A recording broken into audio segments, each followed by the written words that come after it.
আমি এসেছি সেই আখেরি সফর মায়ের দোয়া স্বপ্নপূরণ মহিলা উন্নয়ন সংস্থার চেয়ারম্যান মোসাম্মদ নাসিমা আক্তার মায়ের এই ব্যক্তিগত অনুদানে যে কোনো অসহায় দরিদ্র মৃত্যুবরণ করলে তাহার দাফন কাফন এবং পরিবারের কয়েকদিনের খাদ্য সামগ্রী বিনামূল্যে প্রদান করা হয়।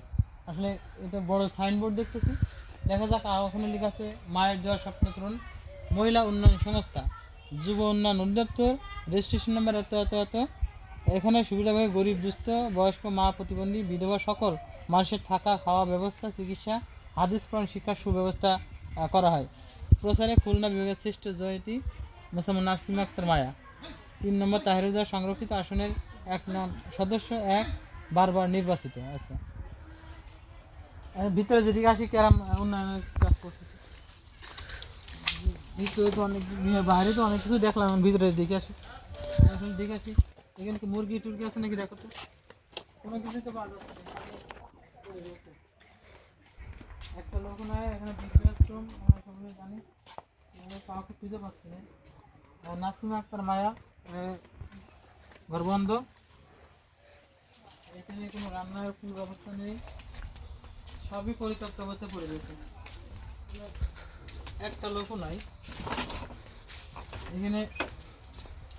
2-1 বছরে মনে হয় রান্না বান্না হয়েছে, 2-1 বছর বললেই হবে। রান্না বান্না তো মনে হচ্ছে যে 1 মাস খানিকের মধ্যে কোনো রান্না বান্নাই হয় নাই। খালি বাটি ঘোড়ায় পানি আছে না দেখি, কিছু পানি পাওয়া যাচ্ছে।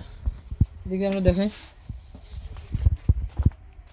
বিভিন্ন উন্নয়নের কথা বলে যে মানুষজন রাখে, বড় আমরা আশা পাচ্ছি, কিন্তু যে আশায় কখনো মানে অনল জ্বলেস কিনা আমার এটা সন্দেহ। এটা কি? এটা খড়ি ঘর, খড়ি ঘরের ভিতরে কোনো খড়ি আছে না দেখিনি, এটা খোলাই যায় না। ঠিক আছে, খড়ি আছে অবশ্য, রান্না করার লোক নাই। আমরা যে বৃদ্ধাশ্রমে এসেছি, বৃদ্ধাশ্রমে কিন্তু কোনো লোক নাই, কিন্তু বড় বড় সাইনবোর্ড দিয়েছে বিভিন্ন উন্নয়নের কথা এখানে ঘোষণা করা হয়েছে। একটা নিউজের কাজে এসেছিলাম, অবশ্যই নিউজ পাই নাই, এসে দেখলাম যে হার্টফুট পড়ে দিয়েছে। আমরা ভিতর দিকে দেখানোর চেষ্টা করি যে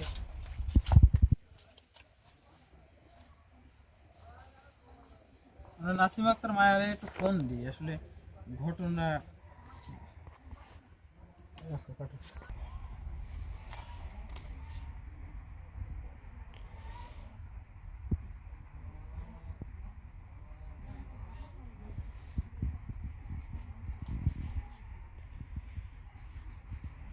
ফোন ধরেনি তো, আরেকবার দিই।